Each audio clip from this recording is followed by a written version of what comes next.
The सड़कनामा की video देखने के लिए हमारे चैनल को सब्सक्राइब कीजिए और बेल आइकन को प्रेस कीजिए।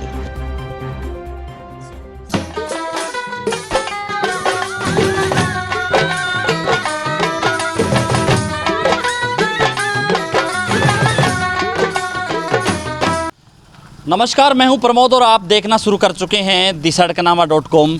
इस वक्त मैं मौजूद हूं हल्का बड़ौदा में और ये गांव है बड़ौदा। गांव की प्राथमिक पाठशाला का ये गेट देख करके आपको अंदाज़ा लग जाएगा कि इस गांव में, इस इलाके में कितना विकास हुआ है। चूँकि अब जैसे ही बड़ौदा विधानसभा क्षेत्र में उपचुनाव होना है तो उपचुनाव की आहट के साथ ही यहाँ पे विकास कार्य है वो शुरू हो गए हैं। चाहे इस गांव में सड़क का बनना हो, चाहे बड़े बड़े जो साइफन हैं वो भी पाइपलाइन है वो भी आ चुकी है। और इस इलाके में क्योंकि अभी चुनाव होना है तो भारतीय जनता पार्टी की सरकार है वो काम करवाने लग गई है। हालांकि पिछले दिनों राज्यसभा सदस्य दीपेंद्र हुड्डा ने सरकार पे ये निशाना साधा और कहा कि सरकार को अब बड़ौदा की याद कैसे आई। आज द-सड़कनामा.com की टीम बड़ौदा हल्का में है और इस हल्के में हम आपको चुनावी बातों के साथ साथ इस पूरे हल्के का इतिहास हम आपको बताएंगे। हम आपको बता दें कि सोनीपत ज़िले के इस हल्के में पहला चुनाव हरियाणा बनने के बाद 1967 में हुआ था और यहाँ पे जो पहले विधायक बने वो कांग्रेस के बने रामधारी।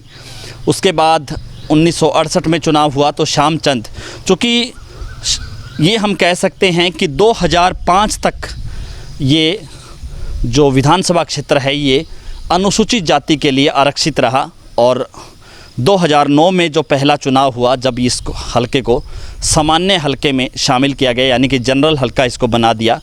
और 2009 से लेकर के 14 और 2019 में यहाँ पे श्री कृष्ण हुड्डा हैं वो विधायक थे।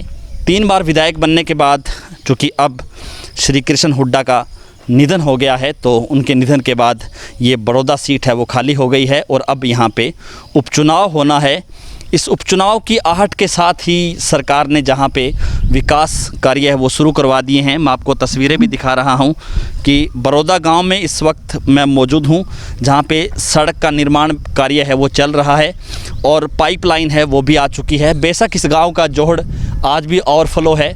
चाहे गांव के सरकारी स्कूल का गेट दिखाऊं तो इससे आपको अंदाज़ा ज़रूर लग जाएगा कि इस हल्के में कितना विकास कार्य हुआ है।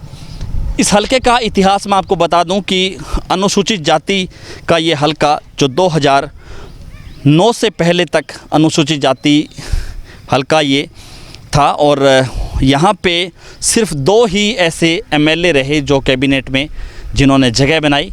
चाहे हम बात करें श्यामचंद की जो चौधरी बंसीलाल की सरकार में कैबिनेट मंत्री थे और उसके बाद कृपाराम पुनिया जो 1987 में चौधरी देवीलाल की सरकार में कैबिनेट मंत्री बने।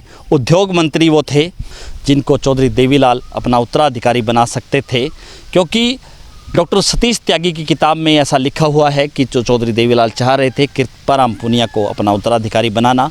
वो मुख्यमंत्री भी बनाए जा सकते थे, लेकिन ऐसा होता तो हरियाणा के दलित मुख्यमंत्री वो बन सकते थे, लेकिन ऐसा नहीं हुआ।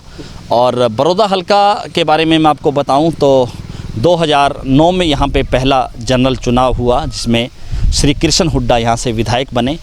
और श्री कृष्ण हुड्डा यहाँ से विधायक बनने का एक बड़ा कारण ये था कि श्री कृष्ण हुड्डा रहने वाले खिडवाली गांव के थे, लेकिन यहाँ से वो चुनाव जीते क्योंकि इससे पहले 2009 से पहले वो जब विधायक बने थे गढ़ी सांपला किलोई विधानसभा क्षेत्र से, चूँकि मुख्यमंत्री भूपेंद्र सिंह हुड्डा के लिए उन्होंने त्याग किया, उन्होंने अपनी सीट खाली करके भूपेंद्र सिंह हुड्डा को वहाँ से चुनाव लड़वाया और भूपेंद्र सिंह हुड्डा मुख्यमंत्री बने।